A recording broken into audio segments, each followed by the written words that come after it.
आमीन। ओ मौला अज 8 शाबान साईं फ़कीर ग़ुलाम रसूल साईं मंगी साईं बादशाह बाबा साईं डॉक्टर अब्दुल नईम अमीर अली साईं महबूब जी लख सलवात पढ़ाया। ओ मौला लख सलवात जे सदके साईं वारन जो अजो को ख़ैर अजो की ग़ुलामी हे ख़ैर पंहिंजी बारगाह में उहद जबल जेडो लिखण कबूल फरमा। मौला सलवात जे सदके अम्मा खातून जन्नत अम्मा बतूल सैयदा फातिमत ज़हरा सलाम अल्लाह अलैहा जे सदके ADPP मरहूम ग़ुलाम मुस्तफ़ा मंगी साईं के जन्नतुल फिरदौस में करीम आका जो पाड़ो कचहरी ग़ुलामी नसीब फरमा। ओ मौला साईं ग़ुलाम रसूल मंगी साईं के डॉक्टर अब्दुल रहीम साईं के साईं जे सभिनी भाइरनि के ग़ुलाम मुस्तफ़ा साईं जे पुटनि के बचड़नि के अमड़नि न्याणनि के सेहत वॾी हयाती अता फरमा। मौला इन्हनि जे रोज़ी रिज़्क़ में पोखुनि खजुनि में माल रिज़्क़ में बरकतूं अता फरमा।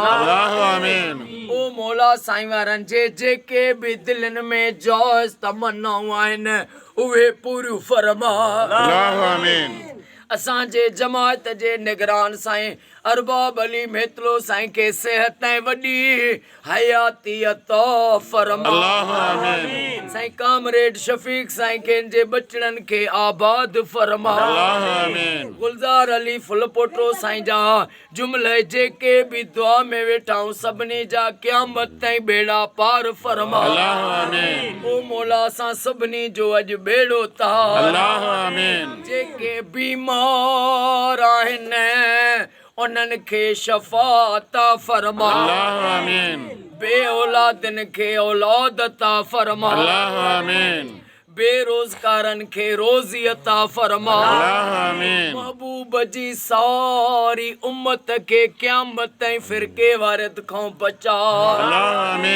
सॼे सिंध में सॼे पाकिस्तान में सऊदी ईरान इराक शाम में फ़लस्तीन में मिस्र में घर घर में लख सलवातूं पढ़ियूं वञनि इहा दुआ क़बूल फरमा। इन्नल्लाह व मलाइकतहू युसल्लूना अलल नबी या अय्युहल्लज़ीना आमनू सल्लु अलैहि व सल्लिमू तस्लीमा। अल्लाहुम्मा सल्लि अला मुहम्मद व आले मुहम्मद ला इलाहा इल्लल्लाह मुहम्मदुर रसूलुल्लाह नारे हैदरी।